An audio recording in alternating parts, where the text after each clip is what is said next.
गिबि गिबियावनो आंनि एसपि बड' निउस चेनेलनि जानानै आंनि गोसो गोरबोनि अननाय आरो सिबिनायखौ नोंथांनो फिन जासिहरफिननानै दिनैनि रादाबखौ आं फरायनो आखायाव लाबाय। आसा खालामो आंनि रादाब फरायनायखौ नोंथाङा जोबजासिम खोनासंगोन। दिनैनि रादाबखौ फरायदों आं मुस्रि फैमाल नार्जारि।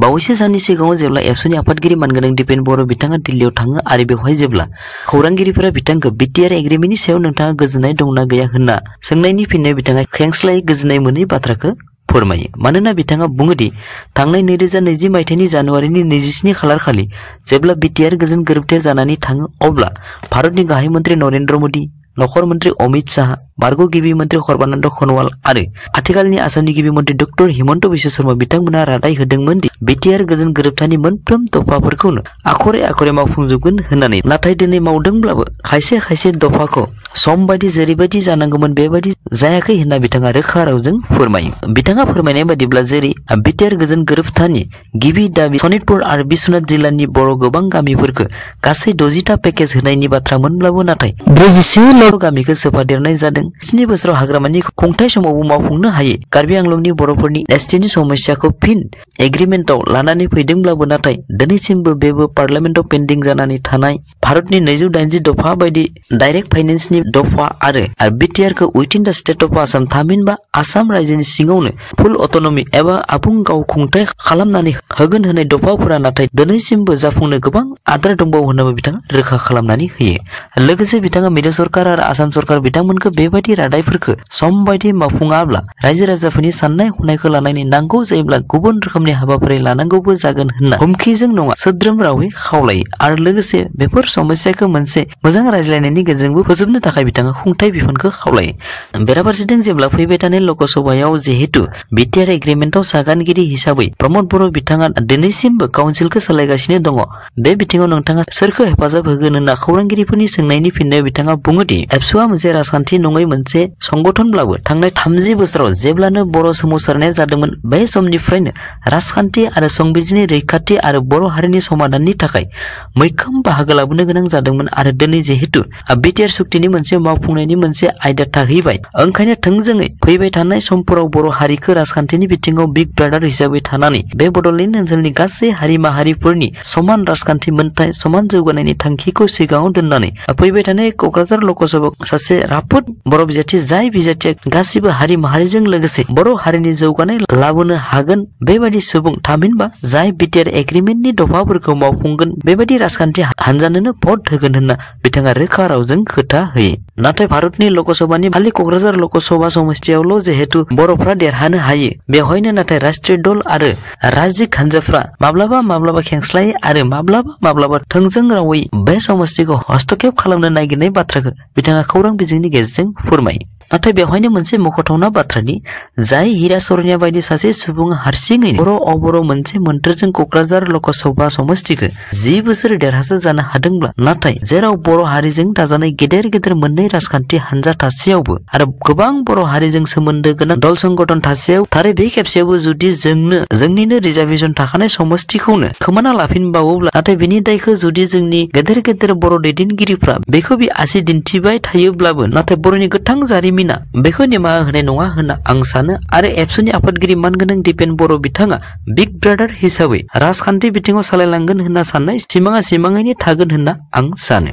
बिसायख'थिया खाथि सफैनाय लोगो लोगो मोनफ्रोम राजखान्थिया गावनि हेंथा हानजाखौ सोंखारिनाय आरो गावनि हानजाखौ बाख्नायनानै लानाया बेयो मोनसे राजखान्थि दैदेनगिरिफोरनि एंगारहायै हाथियार। मैया बयजोंबो हरखाब सिनायजानो हानाय बिपिएफनि कास्टम बसुमतारी बिथाङा बिटिआरनि सीएम प्रमद बर' बिथांखौ थांखिनानै माखासे सोमोनांथाव बाथ्रा बुङो। बिथाङा बुङो दि प्रमद बर'आ सासे फोसावनायाव जोबोद मोजां मानोना इलेक्सन समाव बिथाङा बुंनाय जार्नालिस्ट एस'सिएशननो 10 कोटि रां होनो होननाय बुंनायखौ मानो होनो हायाखै। साफ्रोमबो ग्रेजुएसन आरो मास्टार डिग्रीफोरनो 2500 रां होनो होनना बुंदोंमोन नाथाय सासेबो मोनाखै।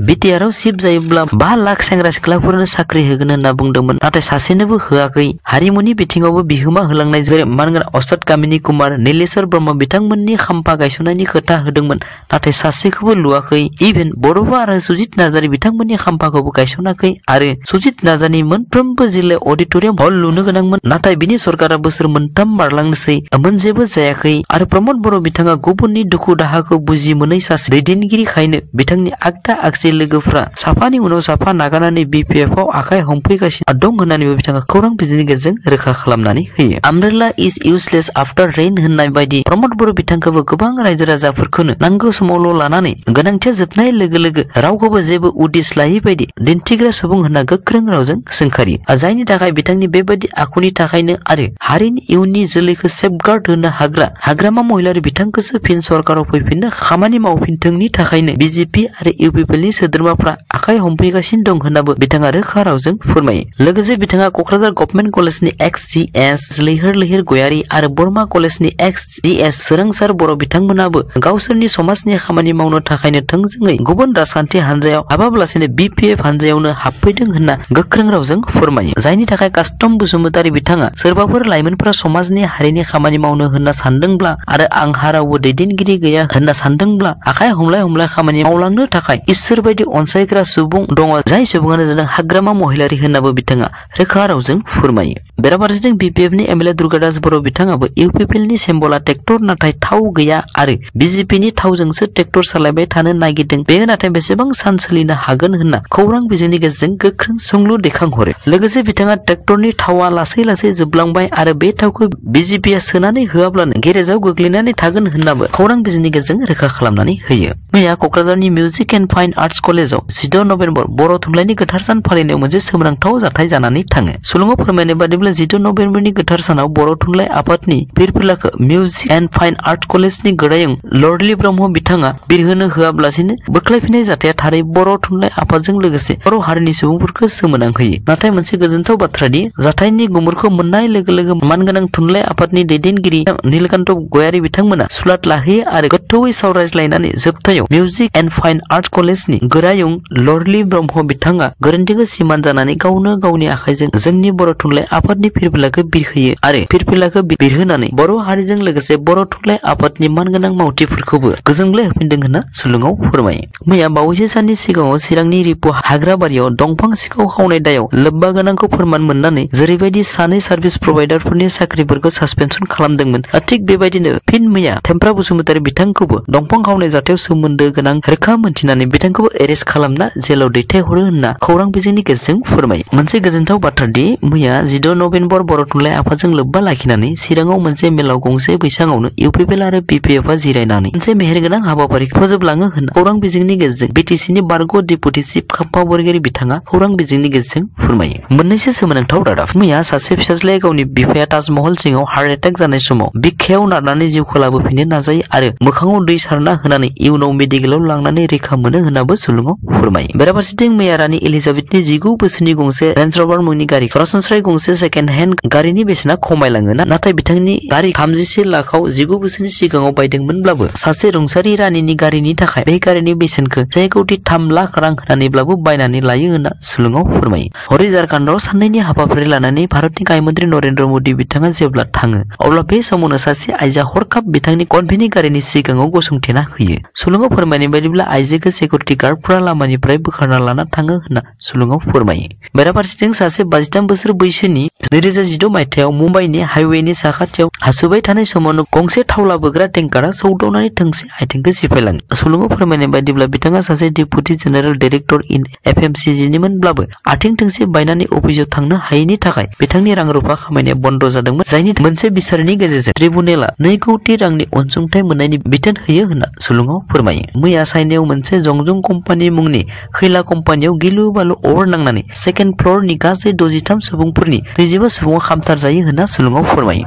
हरै आर्जेन्टिनायाव मैया फाइटार जेटआ हरखाब अर नांनानै सानै पाइलटनि जिउआ जायगायावनो थैयो होननाबो सुलुङाव फोरमायो। बेराफारसेथिं पुनेयाव गावनि बिसिखौ केलसियाम टेब्लेट जानो होनो टेब्लेटजों लोगोसे ब्लेडनि थुख्राफोरखौबो जायो होनना सुलुङाव फोरमायो। नाथाय मख'थावना बाथ्रादि बिसिया जेब्ला साननैसोनि उनाव उदै सायो आरो बेखौ आनजाद नायो अब्लासो गासै ब्लेडफोरखौ नुयो होनना सुलुङाव फोरमायो। मोनसे दुखुनांथाव रादाब गासै 92 घन्टासिम मोनसे खुरुंख गुदुङाव गासै 40 खामानि मावग्राफोर लामा गोथै जानायफोरनि गेजेराव सानै बर' सुबुंफोरनि थाफानाय बिथांमोननि जेरैथिंबो राहा गोथे जानानै थैनायखौ सिगाङाव नुहुरखानाय बायदि बेसेबांबा दुखुजों थानांनाय बिथांमोनखौ बोखांनो बेसेबांबा नाजासेयावबो दिनैसिमबो हायाखै होनना सुलुङाव फोरमायो। सुलुङाव फोरमायनाय बादिब्ला बिथांमोननि गोबाङानो खर' सानाय टेनसनजों बुखिनाय आरो गेस्ट्रिकजों नाख्रेब जागासिनो दं होननानैबो सुलुङाव फोरमायो। बेजों लोगोसे आंनि दिनैनि रादाबा एसेनोसै। थारै नोंथाङा दिनैसो आंनि रादाबखौ खोनासंफ्लांनो मोनलांदोंब्ला अन्नानै दिनैसिमबो आंनि रादाबखौ साबस्क्राइब खालामाखैब्ला अन्नानै साबस्क्राइब, लाइक आरो शेयार खालामनो थाखाय आंनि गोसो गोरबोनिफ्राय गुरै खावलायहरनाय थाबाय। एसेनोसै, गोजोन्थों।